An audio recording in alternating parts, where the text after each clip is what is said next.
still. Be incredibly still. I wish they could see you right now. Squatting down. Yeah. Your sex pose. Sex pose. I'm not sure what that was. I don't like the sounds of that. This is number 13. I don't know what podcasting is. I've had a few. We'll go with 13. All right, let's go. Two Athletes and a Mic. Welcome to Two Athletes and a Mic with Matt Bacon and Brandon Rinka episode. We're going to go with 13. 13. We have a few on YouTube, right? And they're all scattered there. They're under the Two Athletes and a Mic. We don't have a great tracking system. No, not right now. Yeah. We're fairly new. Cool. No, not an excuse, but we definitely got to figure it out. But now we have a great tracking system in terms of our audio on Spotify and Stitcher and Google playlist or something like that, Apple playlist. Just now, There's checks are coming. Checks are coming. in the We're mail. moving up. Absolutely. We got some great reviews from people in person telling us about it. My family says they love it. They hate it. Absolutely hate it. This one's Dora. She's a big fan of our podcast. You should give her a shout. I'm a big fan of Doris. Yeah. There you go. Because she's a big fan of ours, just in general. No, just in general. Yeah. She's a nice well, lady. Helps that she likes our Like it. podcast. Yeah. I'm not going to hate on that. Yeah. If anything, I'm going to like it a little bit more. Yeah. Because you got good taste. I can respect that. Well put. Well put. Okay, let's go off the bat. It's Shark Week, so we would be amiss Shark not Week! to talk about Shark Week. Yeah. How epic this week Love is. sharks. It's been going on for a while, Shark You a Week. Shark fan? Sir. Who isn't? I don't know, but Anything that can- we've been talking to a bunch of people in here, and like some people are just They know. terrified of sharks. Well, One girl last night actually said to me, I wish that sharks didn't exist. I wish that they would all die. let me ask you this, okay? That's What a the bold- fuck? What that's a- kind of that's- statement yeah, is that's that? a- She's like, I won't swim in the ocean because I'm terrified of them. Well, first off, the percentages of you getting attacked in the ocean by a Oh my shark are God. incredible. Like murder. There's more chance of you getting dying with like a coconut on the head. So, For sure. Like real talk. For sure. Oh yeah, no, These are for sure. real stats. I actually heard that stat a few years I know, ago. so It's like it's so fucked up 700. why It was like everyone hears it. 700 people worldwide or something die every year because of coconuts hitting them on the head. 700? It's something like that. I don't know. That's Don't crazy. don't hold me to that. It might Yeah. be 70, but it was I'm pretty sure it's Could a be 7 seven. something. Could be 7 people. Something worth a seven. No, but like no one dies of shark attacks. Man. They're misunderstood creatures. They're very similar to snakes in Yeah. that regard. I find that people fear them. They don't need to fear them. There's certain areas that they're going to be more prone to it. Yeah. Even the prone areas, like one fatal attack a year. Yeah. That's a dangerous ocean. Like Yeah. I know they're talking about the place in, I believe it was South Africa or Australia, and I was watching the thing last night, and it was called Reunion Island, and they've had like 5 deaths over the last 5 years, like basically one a year, Uh-huh. and they went in there trying to figure It's out. in South Africa, right? Is it South Africa? Yeah, I believe it's South Africa. Could have been Australia. Or no? Oh, is it Australia? Or Okay. New Zealand, something like that. okay. In those areas, right? But yeah, it was just like that was deemed a very dangerous area because you've had 5 fatal attacks in 5 years. Yeah. Again, if you do the percentages, not that much, but at the same time, you can be like, hey man, 1 death a year is too much in a public open ocean. But, What's your favorite shark? well, obviously you go, great whites, just a legendary easy answer. I feel like It's that's an a easy cop answer, out. but Yeah. but I don't know that much about sharks to be like, well, I like this one because I'm learning a lot with the bull shark now. Bull shark's pretty cool. But they're the only freshwater shark, which is Not only. There's a few of them. There's a few of them. They're the most predatory. I think they're the only predatory, like what we would consider like So I heard that an apex they predator. basically control a lot of those freshwater ecosystems because there is no other shark in there. Right. Maybe certain ecosystems. I don't are think only there's. prone to I don't both. think there are. I might be mistaken on this, but I don't think there are any other sharks that are freshwater slash saltwater sharks that would be in the same environment as the bull shark. Okay. But there are other. I know there's other sharks that can survive in freshwater or brackish water. Well, talking about people, going crazy on sharks. I was wondering because, I was talking to you about this earlier. How there was 2 orcas Yeah. that were going around and killing these bull sharks. Yeah. No, like great whites. They're killing Great whites. Yeah. And it was like a big thing for a year, and all these great whites were ending up on land like with big chunks missing, and they were just killed. You're like, Yeah. okay, man, the 2 orcas are doing some damage. And these 2 scientists went out into the water, and they were kind of studying it. And the way he phrased it was like, right now there are 2 orcas murdering sharks. And when I heard that, I was like, that's such a bold term, like murdering. Like it's nature. So murder, I don't know, like they're eating sharks or killing sharks, are they murdering them? That it made me think. I'm like, I wonder. Was it like slang though, or it was like, whoa, he murdered No, that it wasn't some shark? fucking surfing scientist. Dude, he murdered that shark. No. He was like, right now there are 5 murders of Committing a sharks from the heinous, orcas. premeditated attack. And I was like, I wonder if there's some crazy motherfucker out there that's like, yeah, orcas are murderers. Get rid of them. It's a weird statement. They shouldn't have them out there. We shouldn't have orcas murdering, and they should be locked up. I wonder if there's some crazy bastard out there, which there probably is. Some left-wing nut.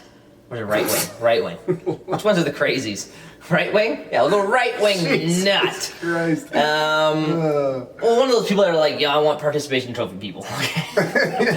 I think those are the different people. They're pretty close. Anyway. They're spot on. Okay. But, yeah, that would probably be like, yeah, orcas should be locked up for killing and murdering these sharks. I wonder, do you think there's some people out there? What the fuck are you talking about? Because the world is so crazy now. Do you think there's anyone in this world that would hear that statement and go, yeah, orcas are murderers and they should have some repercussions for their actions? No. You don't think there's a single person, a single crazy bastard up there? I don't know, man. People are fucked. Yeah. I guarantee, man, there are some I'm crazy. sitting with one of them. There are some animal lovers out there that would flip the switch in that and not understand, like, hey, this is part of their survival, and go, yeah. Circle of life, man. Oh, that's what I'm saying. Yeah. Logic is not so logical anymore. Okay. In the ocean, big shit eats smaller shit. Yeah. Right up the chain. That's Yeah. it. Except for the whale shark, they're quite gentle and they just eat plankton. But no, it's nice killer guy whale, over dude. here. On the topic of killer whales, so I was watching the ones that aren't going to be imprisoned anyway over the next 10 years. No, they. So I was watching a show about a year ago on killer whales. So killer whales within their own pod, and I'm not sure how many people are in this pod or family of whales, but each killer whale pod has its own form of communication through sounds. Yeah. So they emit these like squeak, squeal, beeps kind of things, and they can understand each other and communicate to one another, but no other pod of killer whales can understand their language. So they basically have their own language, which is super cool. Yeah. Then on top of that, though, they show this video, right? And they're trying to get the seal, because they're gonna eat the seal. The seal gets out of the water and gets on this floating kind of iceberg thing, right? And it's a big sheet of ice that's just floating. And so the killer whales, and they show them, and they're communicating to each other. Yeah, you now, told me about this. like all 5 of these things line up in a row, make a beeline for the fucking seal, and right before they get to the ice sheet, they all just basically flip their tails up and create a wave by pushing their tail, and the wave goes up, smashes the seal off of the sheet of ice into the water, and they grab it on the other side and start eating it. And I thought, like, that was an amazing thing to see. Like, not one, I can understand if one whale, like even, it'd be a brilliant animal if one did that. Yeah. But all 5 communicating on the same page and going like, yeah, dude, okay, I get you. So yeah, you want to, okay, cool, we're going to create a wave, knock the seal into the water. It's so weird that these like intelligent animals have that sort of communication, but it's like, you know, like they have to survive, and they have to obviously like be unified to get some things done like that. And it's just it is weird to think about. It's like a fucking special ops ocean team, though, man. It's like they all have their role. It's like some of them okay, you go around the back, you go around the other side of the house, and just like it's crazy. It's scary. It's crazy. Yeah, it's super cool. Yeah, but it's good. Anyway, Shark Week's good. Cool. Shark Week is fantastic. Yeah. So, what else? What else? Well, we're going to talk about, what was it, denigrate? Is that the word we're talking about? People who chastise one another. Chastise is a good word. Public? More so spouses and couples I want to talk about, because I think this is a growing issue. I don't know if it is at all, actually. But it's when you see it, it's really ugly. It's uncomfortable. It gives you that feeling like, damn. So what we're talking about is if like a spouse is, berating another spouse in public. There's that word you're looking for. Yeah. Whether it's intentional or not, or like you're conscious of it, it doesn't look good on the person, because first it makes your spouse look weak, which is, and you kind of feel bad for that spouse, but then it makes you look like a total bitch and kind of like unreasonable and asshole. Could be the husband too. No, I'm not saying a spouse. I have plenty. Of course, you have the husband do it, you have the wife do it. Either way, when you see it, And we're talking about just like little like, Snickers or little like sit up straight or do this or like these kind of things don't need to be in a public setting. Like you're talking to a child instead of man, like communicate on an adult level. Even when you go home, I hope that's not the case because that's like one of the biggest reasons for divorce. So you don't want to ever see that. Like you want to have people just communicate and connect on like a civil level. But yeah, especially in public, it's just awkward for the people around you, and you might not even know you're doing it. But like the looks you give your husband, or the looks you give your wife, or the things you say, or how you say it, the tone, like these things, it just doesn't look good on either of you. And like you want to be a support system, you want to look like a couple, and you don't want to fake it or whatever. But of course, you just want to be a better person in general. So if that's not who you are internally, figure out and become that kind of person because it's a fucking horrible quality to have. Yeah. But it's when you do see it, you're like, God damn.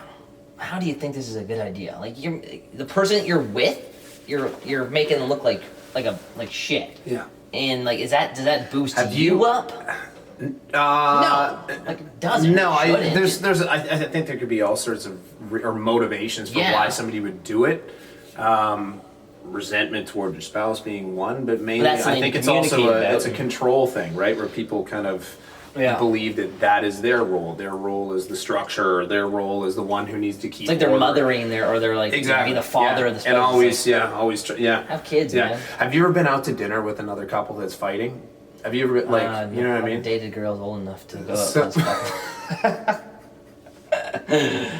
couple. Dinner with a couple? No, but or if you're at a you're out and two people are.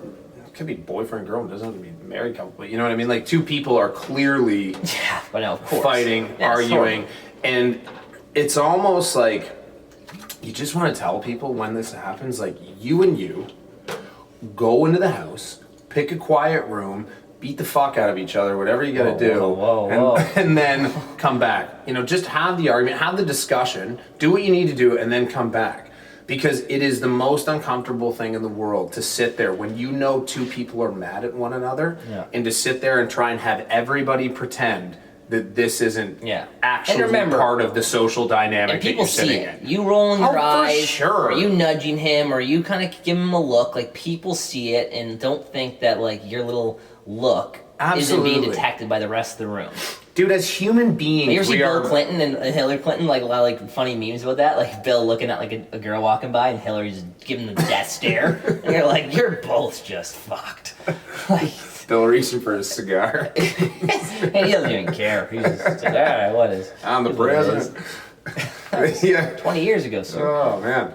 But it's, like to not think that makes everybody else uncomfortable is just like, I don't know, it's a pretty... But they'll look for backup. They'll be like, do you believe him? It's like, I don't know. Like, I don't know what's going on I believe that you need to shut up. Yeah. And you need to shut up. Because again, we all had these instances where like our couple's doing something that maybe is a little bit embarrassing or maybe is a little bit inappropriate. Yeah. And like everyone can relate with that. It's like my girlfriend's done that before. I'm sure your wife has done it and you've been on the receiving end too. Or you've done something embarrassing that you're like, you wouldn't blame her if she was like, Matt, like, come on, get it together. Yeah. But there's a difference between doing that and saying that in public and then taking you aside and be like, Matt, like, this is making me a little uncomfortable. I think maybe we should like dial it back. Like that's a healthy conversation to have. I'm not saying just be like, okay, I'm gonna let Matt drink and make an ass out of himself, and I'm not gonna say anything to him all night long. But talking to a drunk person, like if that, I was literally gonna say the one scenario where this is understandable is when one partner is drunk and making an ass of themselves, and the other one is sober. I can understand how that would be, infuriating. I think I've probably been the worst half of that equation at times in my life, but hopefully that's something that you rectified, and it was like, hey man, I have enough respect for my spouse, my wife, and I'm not going to make an ass out of myself and be that character and make her deal with it, because that's a bad burden to put on your spouse, especially if you're uncomfortable with it. And it's a bad before my wife and I were married, it was her birthday and we went down to some club in Toronto, and I fucking hate clubs. I hate them. They're the worst thing in the world. And so I'm trying to amuse myself all night by just drinking, right? And so I drank too much, right? And then at the end of the night when we're leaving, there's some fight that's in the street. It's like, I think we were on Adelaide and in Toronto, and there's this fight that breaks out.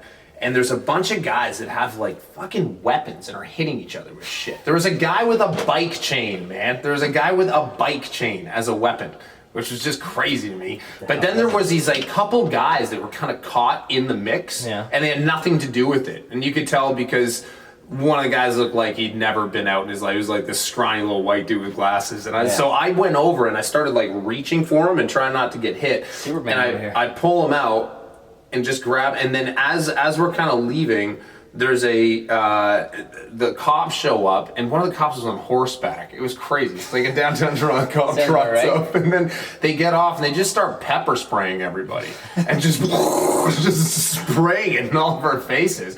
I have nothing to do with this fight, and I just get blasted in the face with pepper spray. So then you can't see shit, and I sit down on the curb, and I inhaled so much of it, and I just started puking. But I started puking in the limo on the way home. Oh boy. And this is my wife's birthday, again, by the way, right? And so I'm getting ready to throw up, and she panics because she doesn't want me to puke in the limo and hands me her shoe. And I literally grabbed her shoe and threw up in her shoe. What a legend. No, she wasn't happy. No, her. Yeah. Good for her. I hear about that story. That must have been like a It did not shoe gift. But it's like they're like dressier girl shoes, right? It's not like you're throwing up in a sneaker. It was like shit just went all over the place. It's like you just strap shoes. You basically just fucking barked on her shoe. On her shoe and then all over the floor anyway. And so and then she was like super pissed at me after, which I understand. Well, again, I'm not saying she should be, and vice versa. And she wasn't pissed at me in public. She was just pissed at me the next day. And again, no one would blame her if she wasn't like being ecstatic in that moment. Like I expect you to be pissed in that moment. I'm not looking at her like, hey, why are you getting mad at Matt? It's just Matt being Matt here. I get that. I didn't think I'd be pepper sprayed that night. No, though. of You know course what I mean? not. Like so, it was more circumstance than anything. I think. Yeah. Well, everything goes together. You drinking a lot probably didn't help the situation. No. But you went out to a club, and that's what it is. But but there's a time and place, right? And it's just it's difficult. Yeah. But again, if it comes to a point where you're always having these arguments in public, maybe you probably shouldn't be together. You know, the other thing is with kids though too. So I have like I see it in public all the time where parents nowadays, like parenting is very different nowadays than it was when I was a kid, right? So for example, like you'll see, and we witnessed this, my wife and I, a little while ago, where there was this kid just making a scene in a fucking restaurant, like just being a shit, and the mom sitting there, and I understand, like to a degree, I understand why parents feel the need to speak to their kids like this, because it's almost socially unacceptable now to like publicly discipline a kid, which boggles my mind. Yeah. But God forbid. The mother was like, okay, I think the kid's name was Dylan, which you're just doomed from the beginning. I feel like if your name's Dylan, you're probably gonna be an ass. But so she's like, Dylan, could you please stop that for mommy? Could you stop that for mommy, please, Dylan? And I was like, dude, if that was me, my dad would have grabbed me by the back of my collar on my shirt and just fucking dragged me through a restaurant. Yeah. Like, he didn't give a shit. Like, if I was that was the one thing that my parents would not tolerate at all. If I broke something, if I fucked up, whatever, they were pretty good with it. Yeah. But if I made a scene in public, it was lights fucking out. Like, my parents it was like, they'd shut that shit down and you weren't seeing daylight for 3 days. Yeah. That was their biggest thing. Like, do not make a fool out of me in public. Yeah. Do not make me look like I can't handle my own kid in public or you're dead. Yeah. Like, that seems like a fair trade. But that was how it was. And like, and my dad wasn't like an easy discipliner. Like, he was tough, right? Like, this is a guy who's an cop and 6th-degree black belt. And you don't want to. That's an ex-cop back in that day. Man, back in like the 70s and 80s, man. Like take you down with his words and all this shit. Now it was like, I'm gonna give you a slap in the head. Yeah. Now as if you're drunk, they just throw you in the gutter and smack you around a bit and then leave you. But it was, like it's just so different. It's so different. But I think a lot of people would be on board if like a kid was acting up in a restaurant for like the parent to have like a little bit more of a stern disciplinary tactic. Like I wouldn't be, I'd be like expecting that. If I heard you talk to your kid like, hey Dylan, do you mind stopping that? I'd be like, what kind of world? Like, what the fuck? But we see a lot of that, those people out there that are advocating like your kid should have like freedom of speech and you should talk to him like he's an adult. But he's not an adult. He's a kid, man. He's 6, 7 years old, 5 years old. They need direction. They need to some degree to have their life controlled for them. Developed yet. They can't make the same logical decisions like a human adult. You know, so like, why are we trying to treat them like one? They're a kid. It is what it is. Kids for the most part, and I have fucking 3 of them. So, you know, but they make decisions solely out of immediate gratification. For sure. That's it. It's like, will this make me happy now? Right now. Yes. Yeah. Perfect. Done. There's that, like, have you ever seen that test, the Marshmallow Test that they do with kids? That psychiatrists will do a test, or psychologists will do a test. So what they do is they'll bring a kid into a room, right, and they'll put one marshmallow, like a big marshmallow, in front of them, and they'll be like, you can eat that now, or if you wait 5 minutes, you can have 2, and then they see what the kid does, and the vast majority of kids obviously just eat the marshmallow, right? But there are some kids that'll sit there and be like, okay, no, and they have that, they can think it through enough to go, okay, cool. If I wait 5 minutes, I can have double the joy, double the marshmallow joy. But and so there's a link apparently, and I don't know all the research on this, but there is a link to basically kids who wait for that second marshmallow and what roles they basically end up in life, and they're more senior management roles, CEOs, and like it's stuff. It's pretty cool. No, that is interesting. Yeah, I just remember as a kid, man. And I think a lot of it comes from like your home upbringing. Like my parents were really good parents. You know, like they obviously disciplined me when I needed to be disciplined, but you know, they were still like, they gave me my freedom and autonomy, but they treated me like a kid. You know, it is what it is when I was growing up, like the way it should be. But I never remembered, like I always remembered like going into, you know, restaurants, being respectful. Like I wasn't like a little shithead. Like at school I'd do my thing and I'd be like, you know, troublemaker and all that kind of stuff. But in public with them, like I understood like what it meant to be like a good civil human being, to some extent, you know, and if I wasn't, like I would get, you know, like I wouldn't want my dad to get pissed, I wouldn't want my mom to get pissed, like I was like, okay, shit, like this is something I'm actually. But I feared my parents. I loved them and they loved me, and I never feared physical harm. Like don't get me wrong, it's not like I was afraid of my parents, but I feared repercussion. Sure, man. For bad behavior, and I don't think kids do to the same degree nowadays, right? Like, and I think there's an importance to that element of your, you know, your relationship with your kid, where you don't want your kid to ever physically fear you. Obviously, you don't lay a hand on your kid. You want your kid to come to you and be able to think that they can talk to you about anything without you flipping out. But there also needs to be a measure of thought in a child's mind that goes, you know what? If I do this, Dad's gonna freak out, and there has to be a scared of consequence. that. Some sort of fear, right? I mean, I would never tell anybody I was abused as a kid, but there were times where consequences were fucking rough, man. You know, where I got smacked a few times. But I look back on it now, and I'm like, you know what? I deserved to be smacked in that situation. You know, but there were also times where my parents were very, you know, understanding when you might not have thought they would be. But it's like, I don't know, man. The way, like, you have to be able to control your children in public.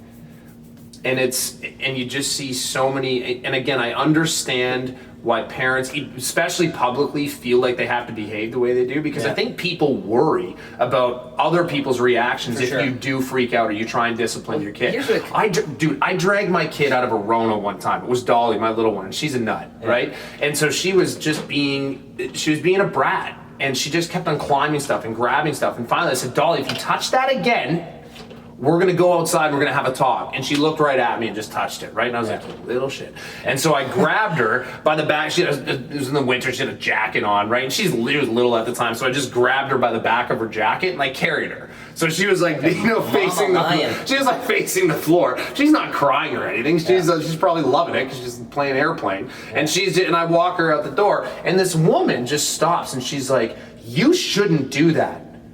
That's borderline abuse. You could hurt your kid. And now I'm faced with this dilemma of, do I lay into this fucking woman, or do I treat this calmly, rationally? And it's kind of a combination of both. And I just looked at her and I was like, man, no offense, and with all due respect, but I have 3 kids. This is the 3rd. I've never hurt one yet. So please mind your fucking business. And then continued to walk outside.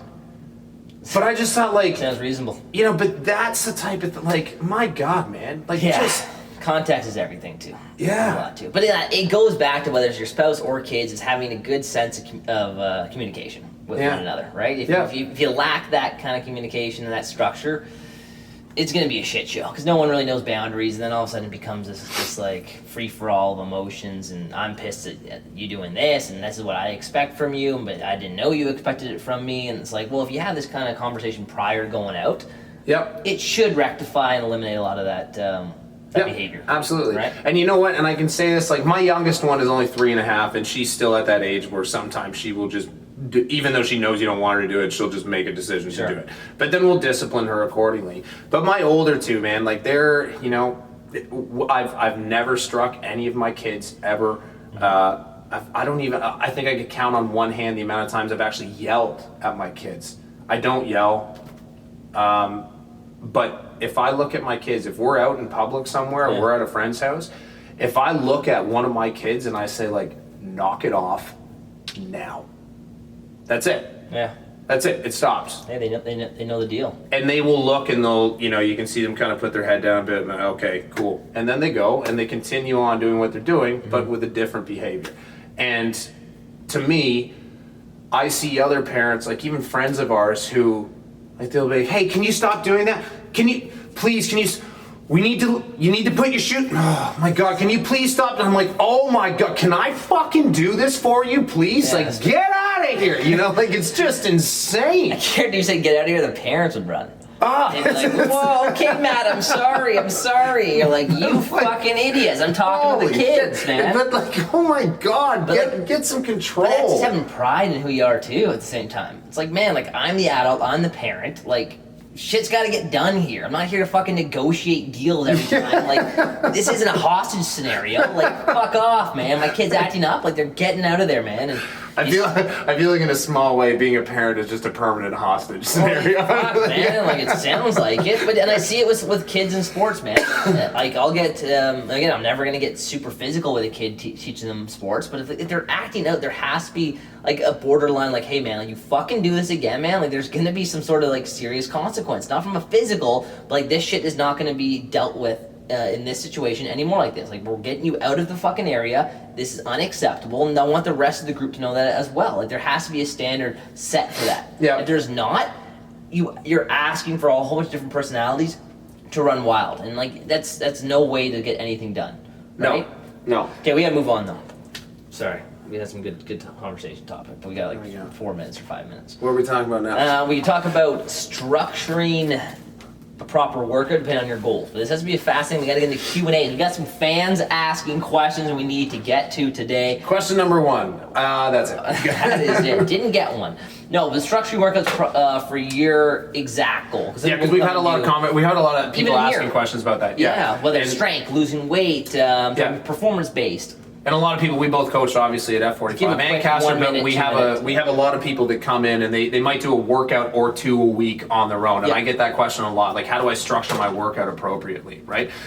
The bottom line is there is no workout that works for everybody, right? You have to structure around A, what your goals are, and B, what your physical demands are every day, right? So train for your life. If you are an athlete, for example, you have to train very athletically. You have to look at the scope of what you do, and you have to make decisions when building a workout program based on, this is what I need to do in my physical life or my job or my sport.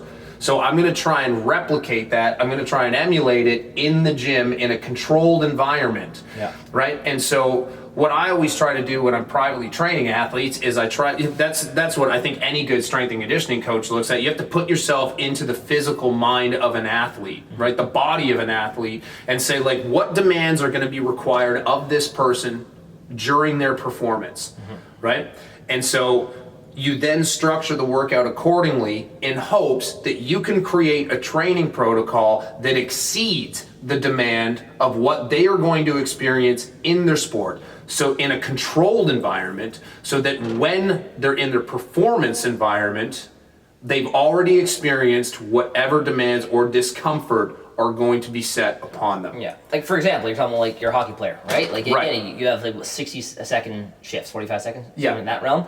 It wouldn't make a whole lot of sense to do like a whole hour cardio session all the time. No, right? No, years ago, there's a gym. I don't know if it's still there, but there's a gym in Oakville. sorry, it's in the hockey rink, the Oakville Ice Sports or whatever, right? And they trained a lot of hockey players there. And I was there one day and was watching them, and this guy was running. So this guy had all his hockey players running to Lakeshore and back, which was about 7K.